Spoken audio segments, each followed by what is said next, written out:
welcome to Cal Poly Entrepreneurs. We're so glad to have you here tonight. We have an awesome guest speaker who's here today to speak with us. So really appreciate all of you coming out here and showing up and showing that you want to learn something.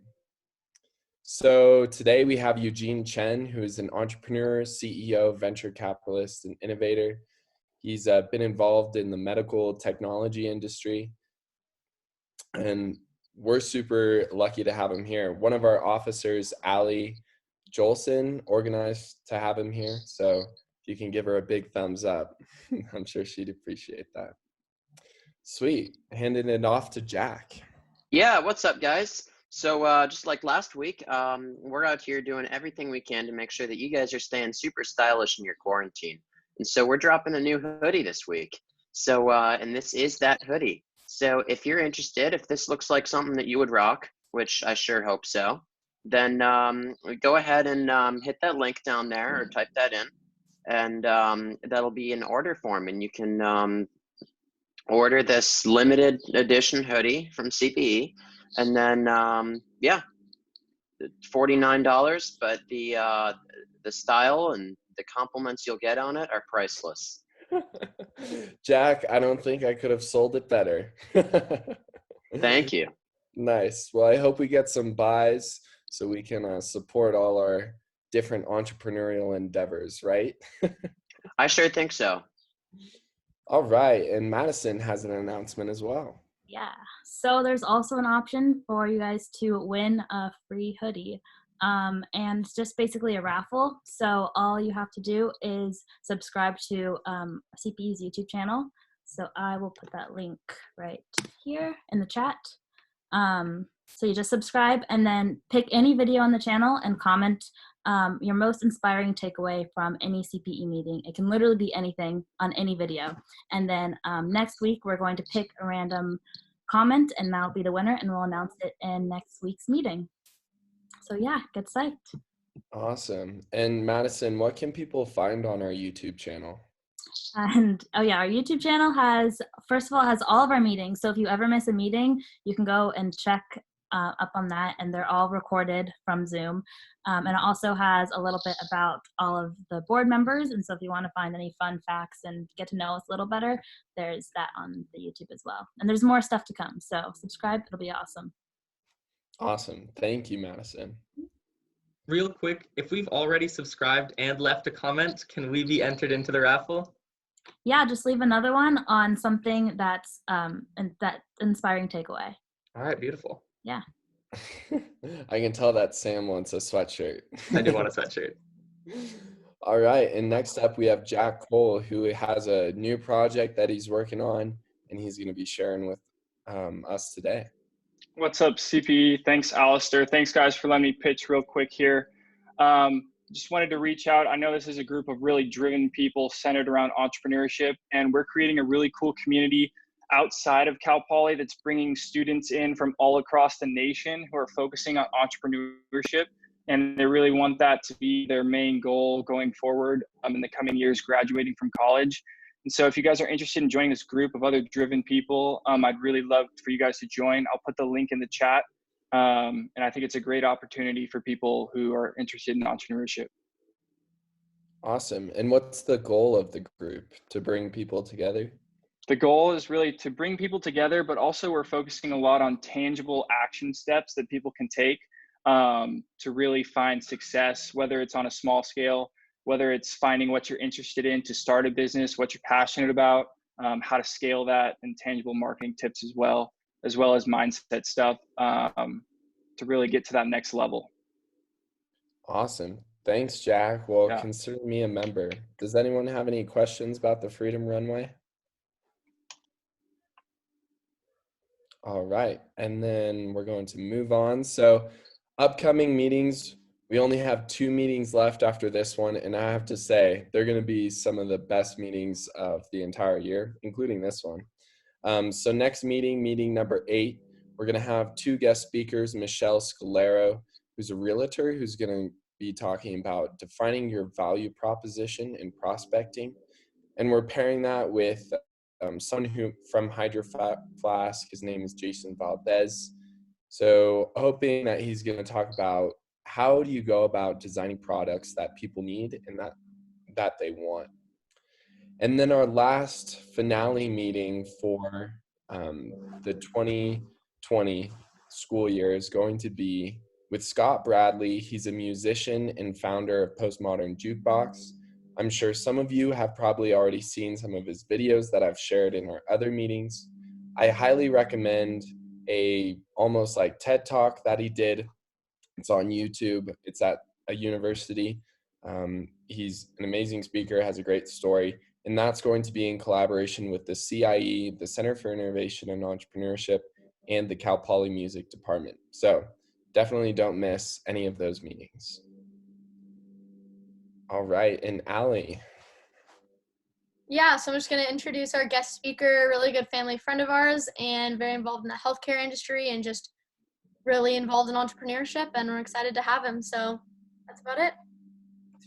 Thanks, Allie. Yeah. We're excited to have you, Eugene. If you want to share your screen, you're more than welcome to do that. I don't think he's just going to talk without some slides, I believe. Okay, sounds good. Yeah, I'm just gonna talk, and let me know if you guys can't hear me. But thank you, Alistair. Thank you, Allie. Great to get a chance to chat with you guys.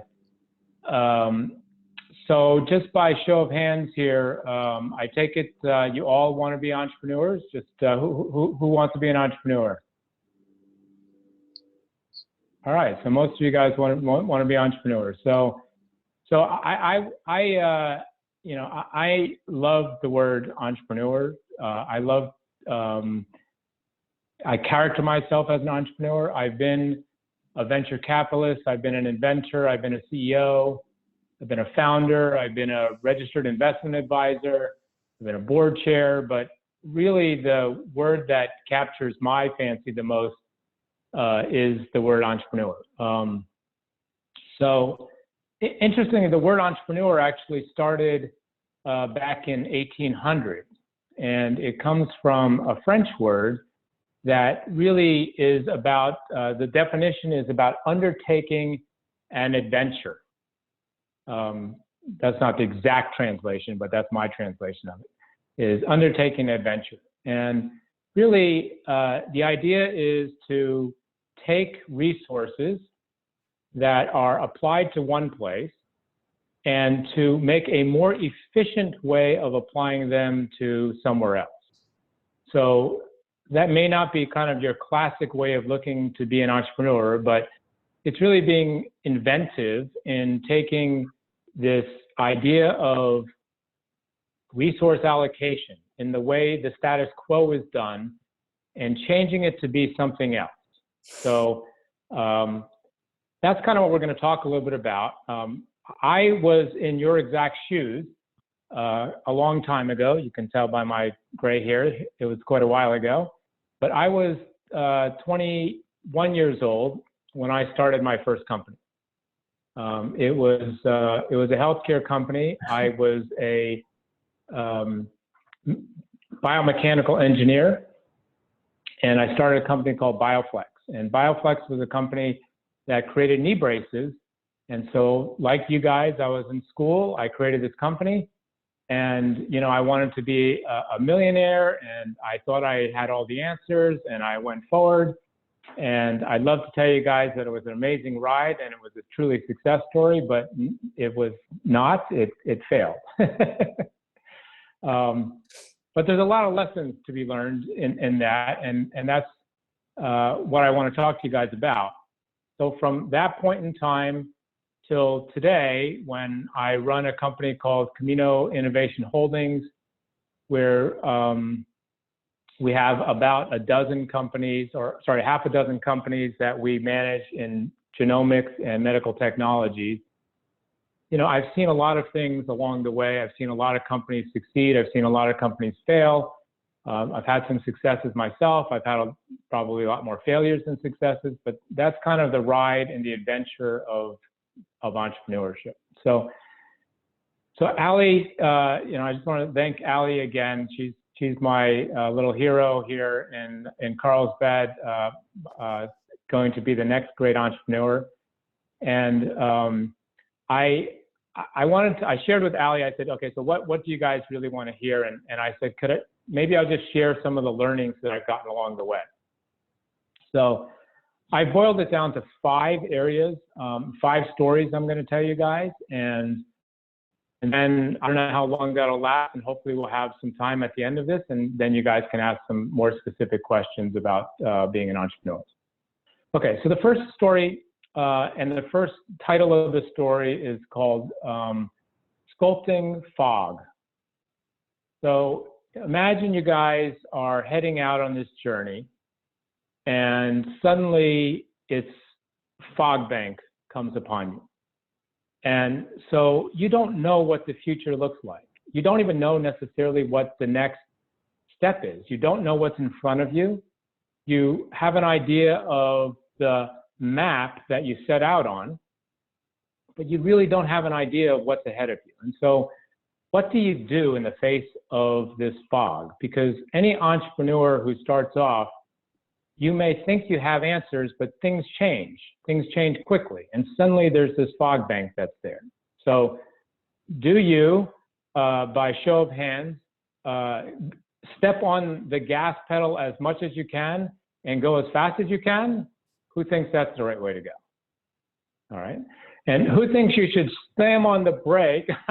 There, okay. Who thinks you should slam on the brake and stop as fast as you can?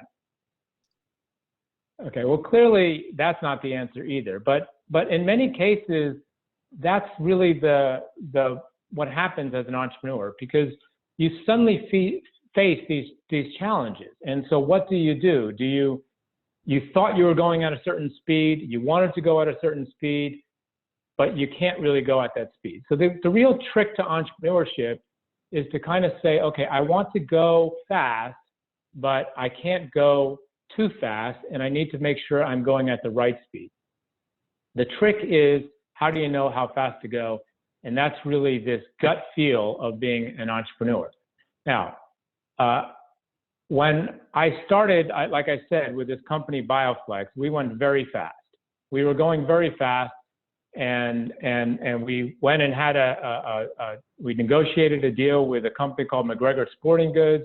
We were going very fast. We thought we had all the answers, and then we rapidly crashed. And the reason was because we didn't consider all of the different pieces along the way. So the lesson 1 really on what I want to leave you guys with is the idea that it's okay to know that you're in the fog bank. It's okay to realize that that is the nature of entrepreneurship. It's okay to say that you don't have all the answers. And part of your job is to make sure you're constantly going out there and finding the answers, and not pretending that you don't have the answers in order to go faster along the way. Okay, so story 1, sculpting the fog. Story 2 is about climbing it's called climbing and chopping wood. So if you're an entrepreneur, you know that you wear a lot of hats, okay? So you start a company, and suddenly you had this great idea, you had this great vision, and suddenly you have to start wearing all the hats. You have to be everything from the administrative assistant all the way up to the CEO, to the R&D person, to the manufacturing person, to the marketing person, the salesperson. And by the way, I heard some good pitches earlier there, so we got some good salespeople here on the call. But you have to wear all these hats.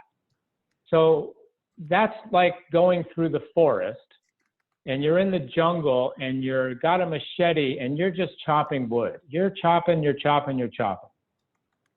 But the real key to entrepreneurship is to know not just about chopping wood, but really it's about then knowing when to climb a tree and to get a revision of where you're going. Because if you're only chopping wood and you're only going forward and you don't do that, you really don't have a flavor for whether you're continuing to go in the right direction or not. So you now climb to the top of the tree, and you look out and you say, oh gosh, I look at the path that I was on. It's different now because, you know, there's a lion over here and a tiger there, and so now I've got to go this way. instead of the way that I was going. Okay, great. But then you sit up there and you're like, wow, there's lions and tigers down in the jungle. I like it better up here at the top of the tree. Maybe I'll get more of my people to go and chop for me, and I'll just stay up here. Well, that's not really such a good idea either, because what happens then is that as an entrepreneur, you know, that's one of the keys to being an entrepreneur, is to lead by example, to be in the trenches, to kind of understand how people are thinking about this, and to really guide the people and lead people through the forest yourself. Okay, so now you go back down and you're chopping wood again, and off you go.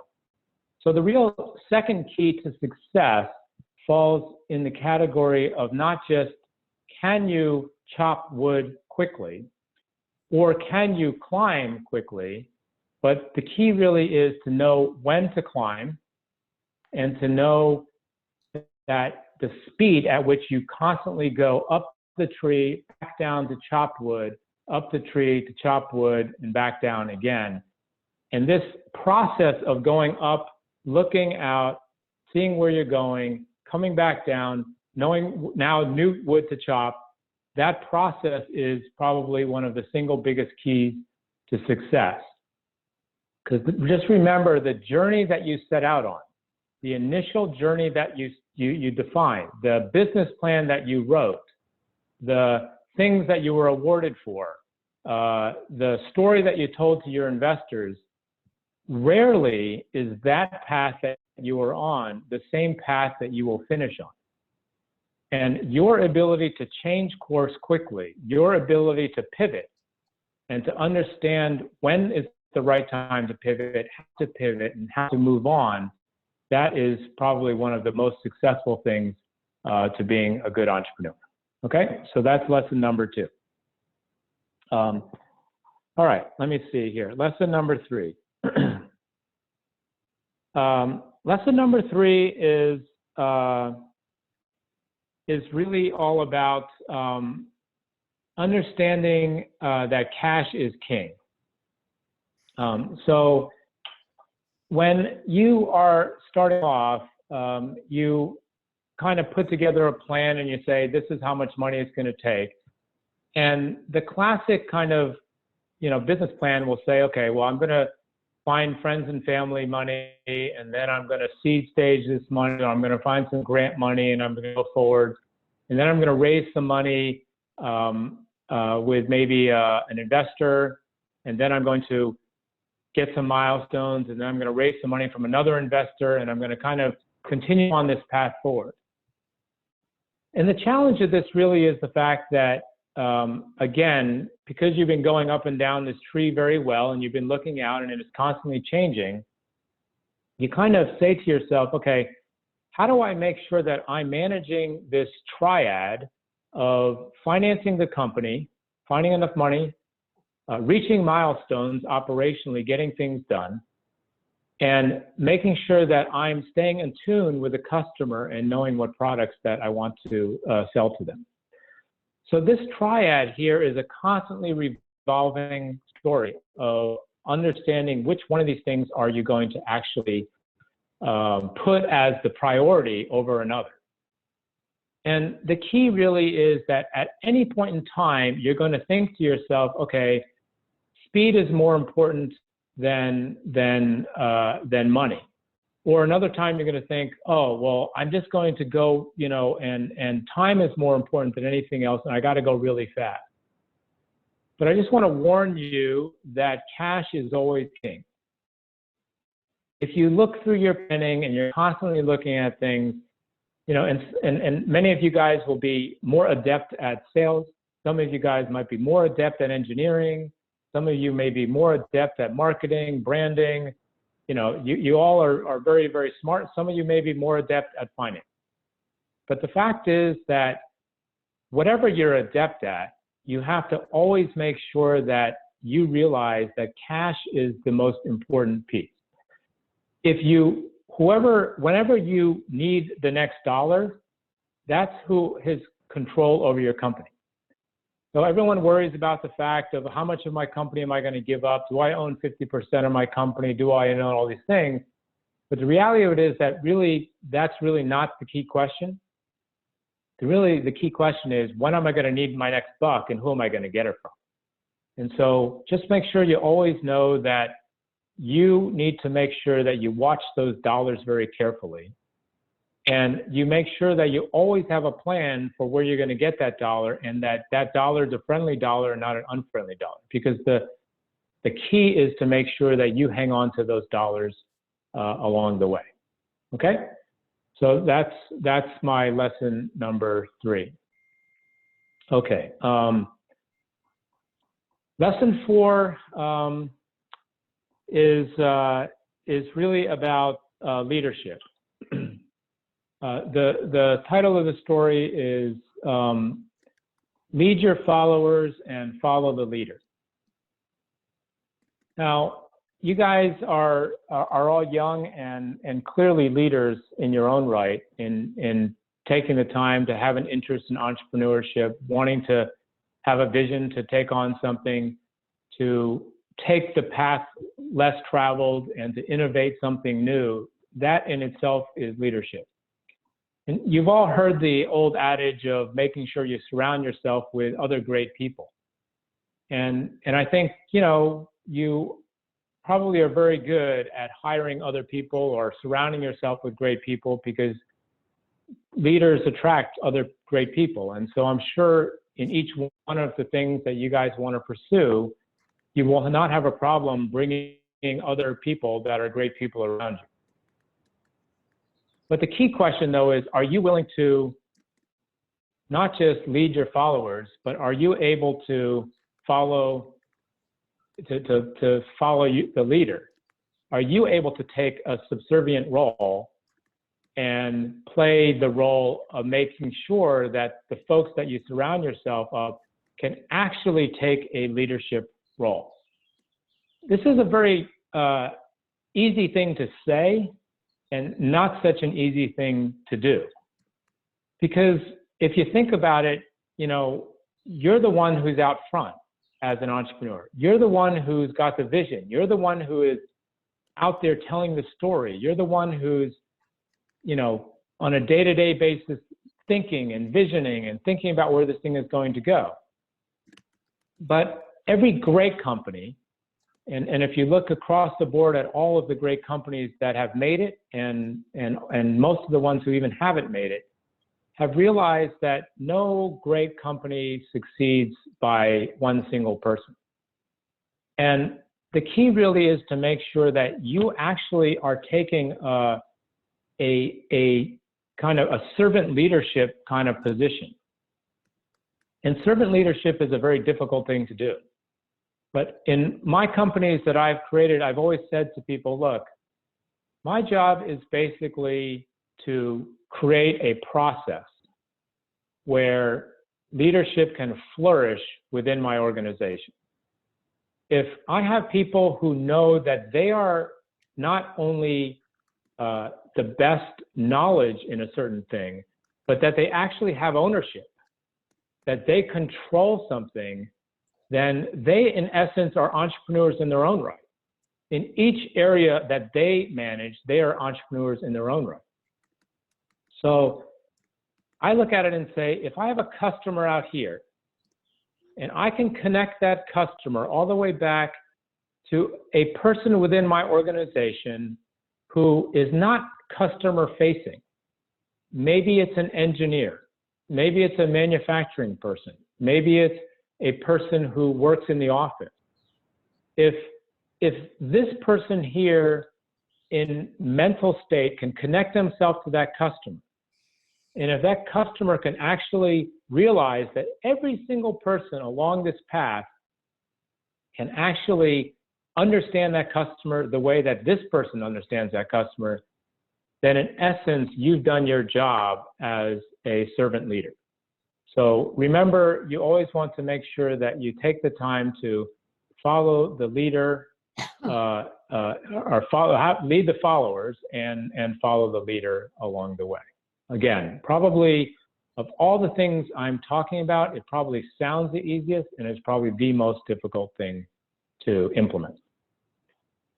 Okay, the last one, item I want to share with you guys is just a little bit of a personal plea, if you will, to young entrepreneurs out there. So I have been very fortunate to be able to cast my career into entrepreneurship over my entire life. I called myself an entrepreneur when I was your age, and today I'm still casting myself as an entrepreneur. I feel very fortunate to be able to do that. I also feel very fortunate that my entrepreneurial journey has been in helping not only in products in medical technologies, which I think have been a passion of mine, but also in helping young people in all disciplines, people that I've managed to grow and to develop and to become better managers, better people, better leaders in their own right. I've had a chance to teach in many different countries around the world, entrepreneurship, and in many universities around the world. And my plea to you really is that I call it the ripple effect. And this comes from a book called The Tao of Leadership, T-A-O of Leadership. And the ripple effect basically says that to try to be a positive influence in the world. And to be a positive influence in the world, it really needs to start with you and the impact that you're going to have on those around you, and the impact that you're going to have on your team, and then the impact that you're going to have on your family, the impact that you're going to have on your products and what that product means, and what that's going to deliver across the board to people out there. And so be a positive influence on the world. Realize that entrepreneurs really make a difference. They truly ripple out because you are the change agents of the world. I was teaching a class in Strasbourg, France, a few years ago. And we had people from 30 different countries there. And I was commenting on the ripple effect to them. And I had a young gentleman contact me about a year afterwards, and he was from Romania.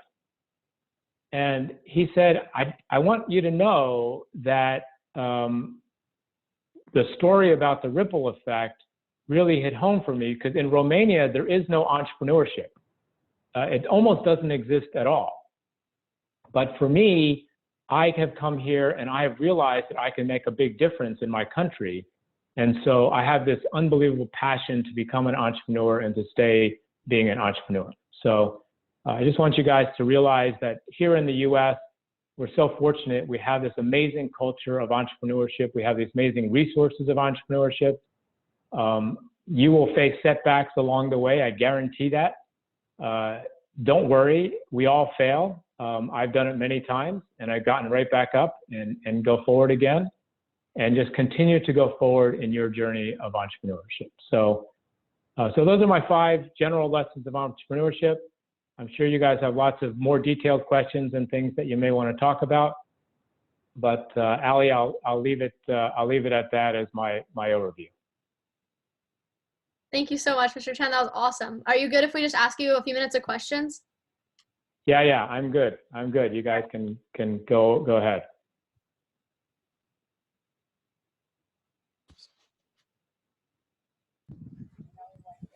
I have a question. So, if you want to give yourself any advice back when you were 21, starting your original company, what would it be? Nice to meet you, Sophie. Thank you for the question. You got a beautiful spot there. You must be somewhere in, I don't know where you are. It looks like a nice jungly area there. Yeah, I'm just outside my house. Okay.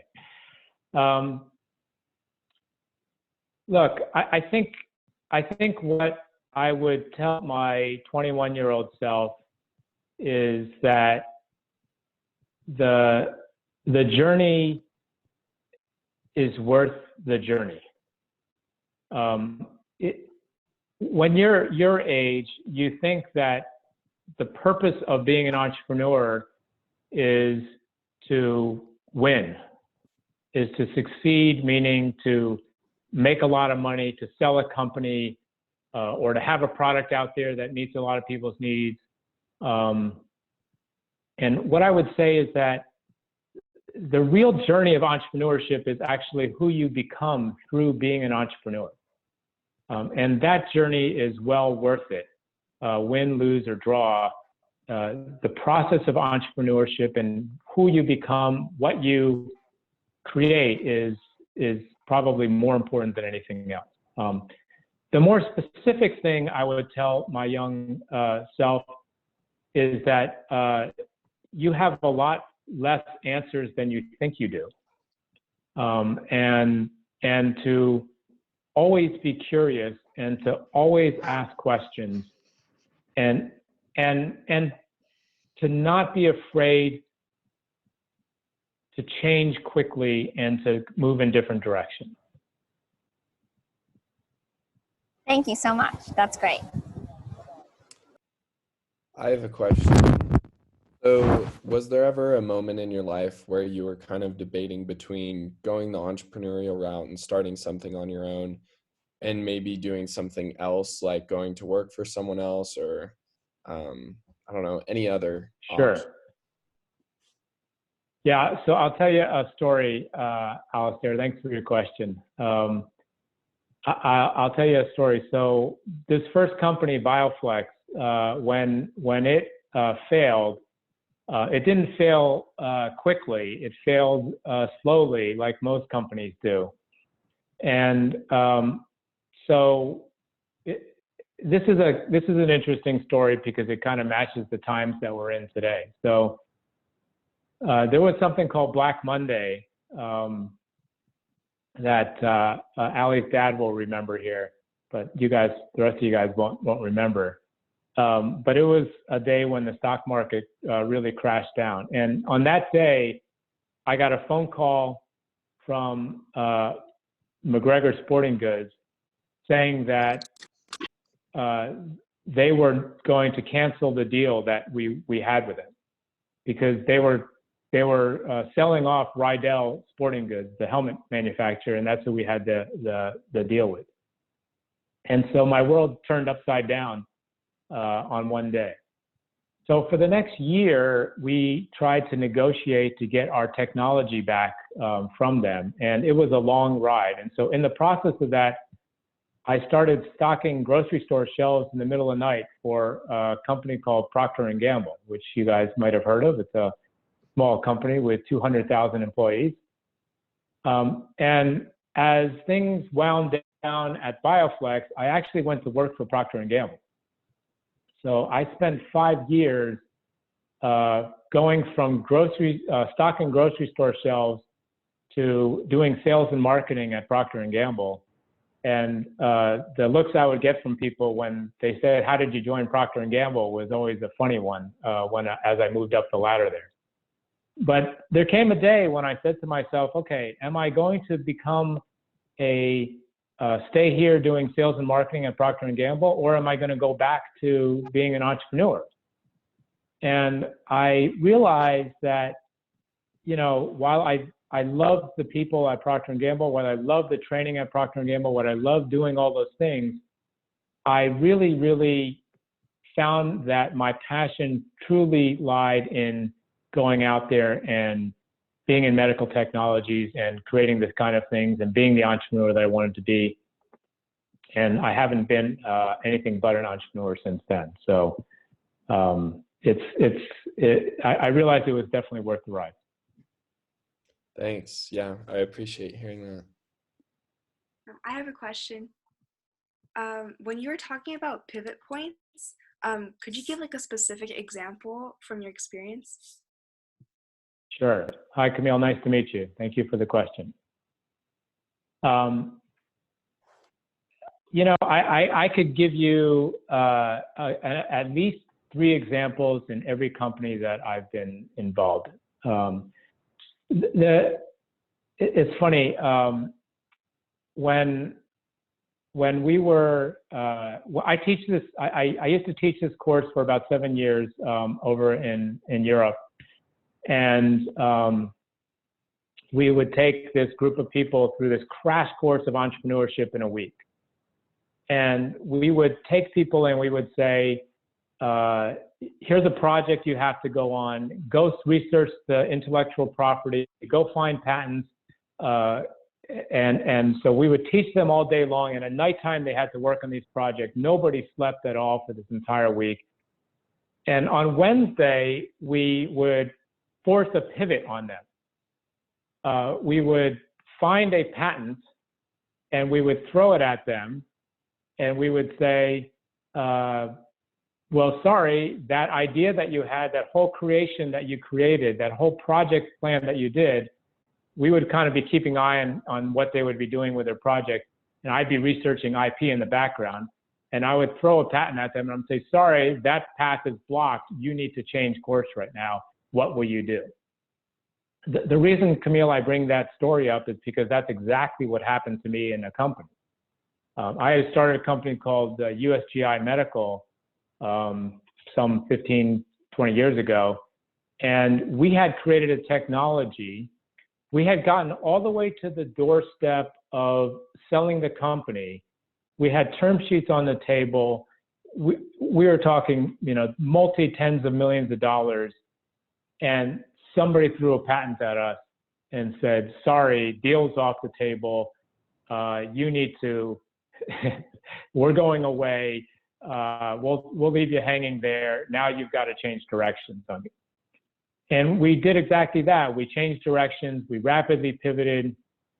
We've moved forward, and that company is still in existence today going forward. But whether it's patents, whether it's market changes, whether it's healthcare economics, whether it's a customer, whether it's competition, all of those environmental factors are reasons to pivot.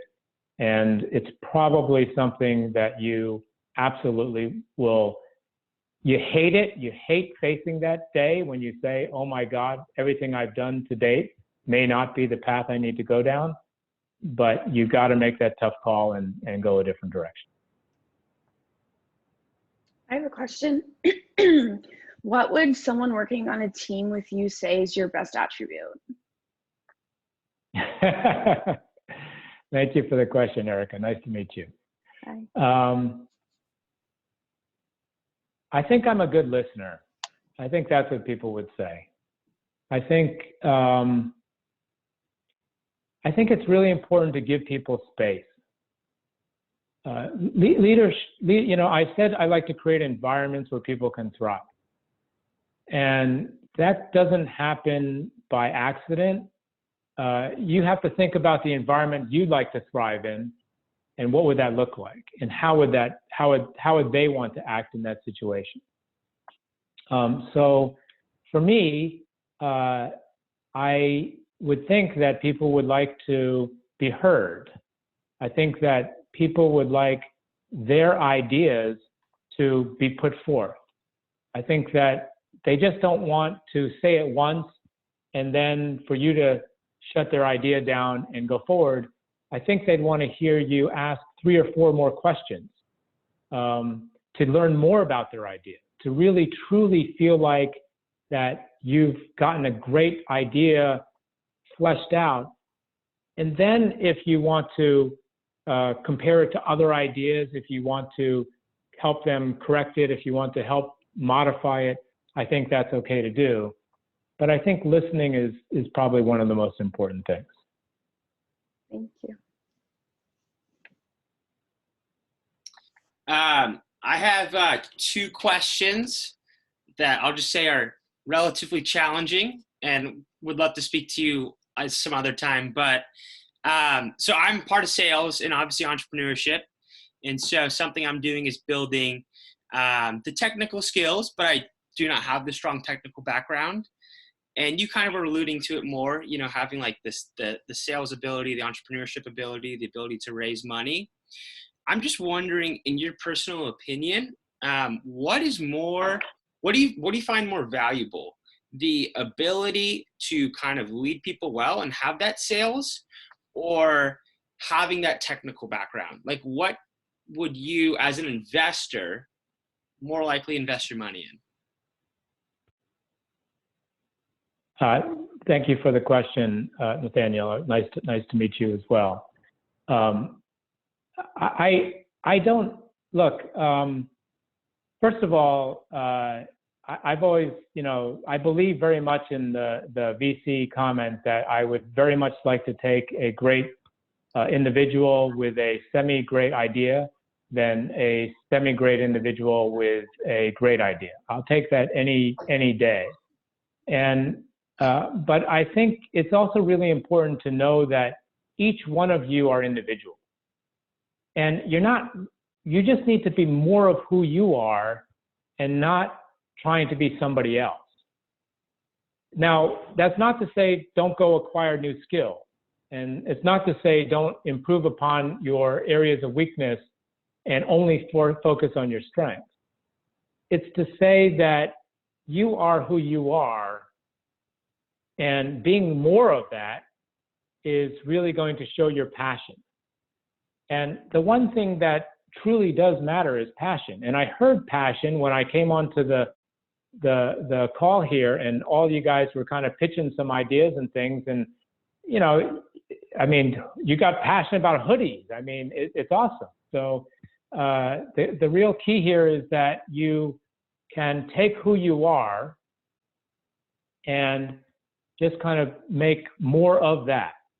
As far as the question of technical versus sales, again, I would say that it's important to kind of beef up both of those. I mean, if it's a technical product and you're only doing sales and you don't have the technology, then that may look like a weak spot. Look, an entrepreneur is going to sell no matter what, but whether you're selling overtly or whether you're selling in your calm, technical manner, those are two different styles of selling, and both can be equally effective. And you can look at leaders, across the board, like Bill Gates versus, Elon Musk or Jeff Bezos. I mean, very different personalities. They sell in different ways. They're brilliant in other ways. So I would just say, yes, look to build upon your weaknesses, but most importantly, just be more of who you are. Awesome. And thank you. My other question is, so I'm in negotiations right now and also in entrepreneurial finance, and more so have the entrepreneurial background than the VC background. And so I'm very fascinated by that relationship because obviously money's king and you can't put a price on trust. However, in a lot of the cases that we've worked on or that I've seen, the VCs are always looking at their future ROI and they have the capital that the entrepreneur needs. But it's like the future of the company or that industry is in the hands of the entrepreneur more so than the VC. So, but with trust, there's so many like negotiation disputes and frustrations that happen in X, Y, and Z. So how in the heck do you maximize or give advice to maximize that relationship? Yeah, I could teach a whole semester course on that question, Nathaniel. But but I'll say this: I think it's really important to understand people's motivation. And you, as an entrepreneur, your customer is the person you're trying to sell product to. Mm-hmm. But you also have an investment customer as well. And so when I say that, you're going and chopping in the forest and you need to climb the tree and look out to see which direction to head, that's understanding your customer, but you have to make sure you understand every customer. And one of your customers is your investment customer. If you choose to go the route of the VC path and you choose to understand the VC path, then you need to make sure you understand what their requirements are. You need to understand what a definition of success looks like for them. And you need to match your company to that. Now, maybe the company shouldn't be going down the VC route because that's not something that you want to do.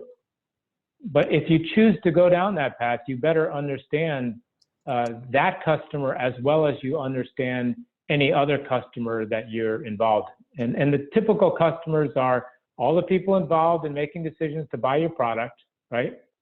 Your team in servant leadership is your customer, and the investment customer. Those are the kind of customers you got to make sure you keep track of. Thank you. Hi, Mr. Chen. It's a pleasure to meet you as well. I have a question for you. As someone who's in college and is still kind of exploring what potential opportunities there are, I still don't quite know what exactly, what type of business I want to pursue or what I'm exactly passionate about.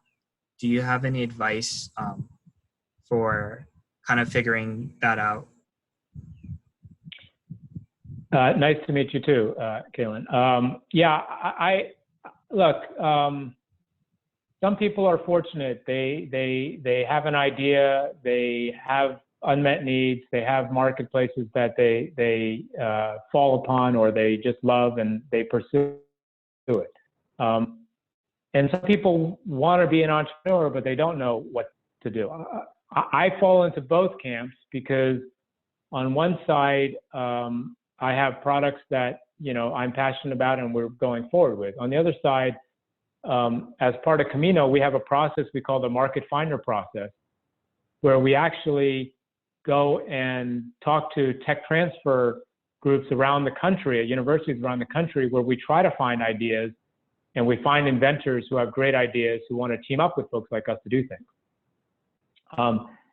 There's Stanford, this is more focused on healthcare, but the ideas are the same. So I would point you guys to Stanford Biodesign is a fellowship that they put on that, and a couple of colleagues of mine created this process of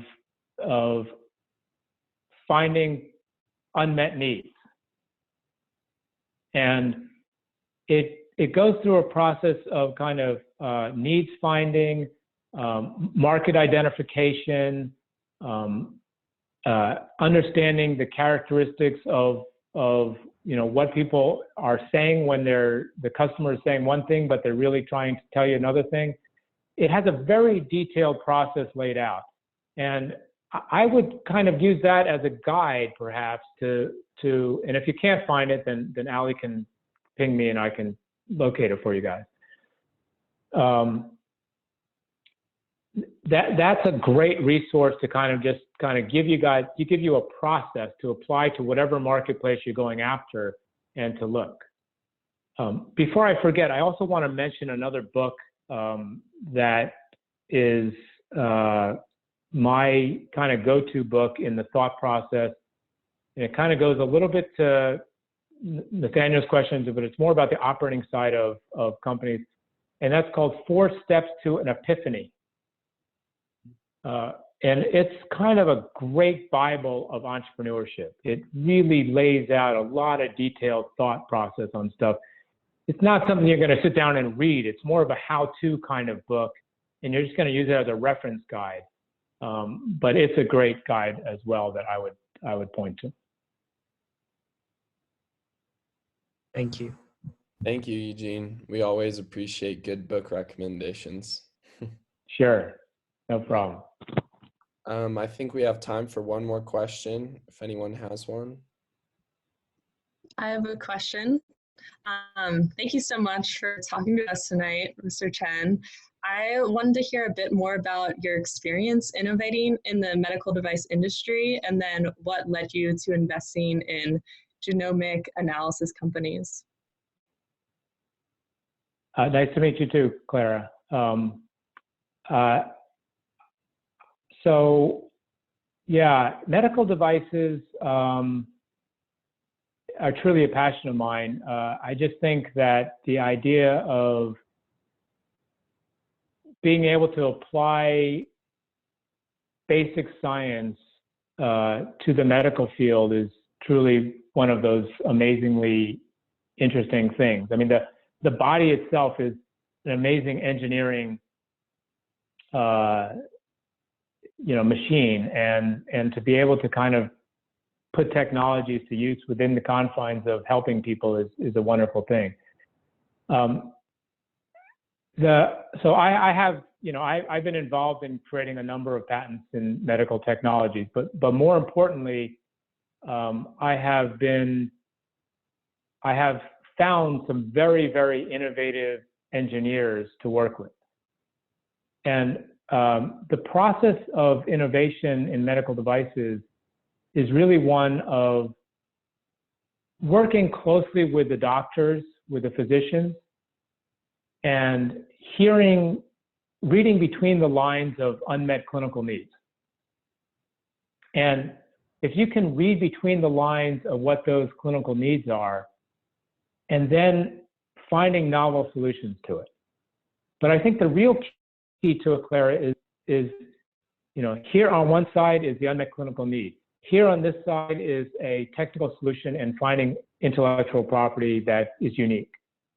But the real key is to making sure that the process of taking this technology and actually being able to create a product and understanding the economics, understanding the regulatory, understanding all of the facets of getting that product there before you actually create that product and start bringing it forward, mapping that out for yourself is really, really important.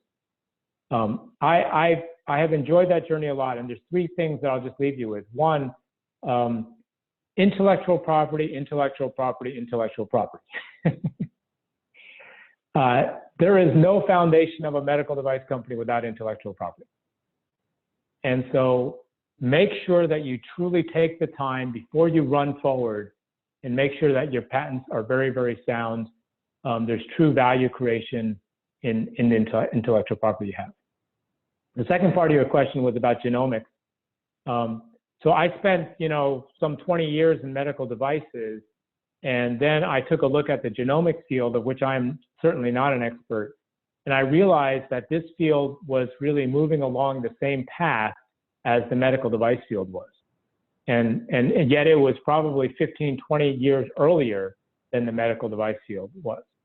And so a lot of the characteristics that I had seen along the way in medical devices, I thought I could I could apply my talents and understand the pathways in genomics.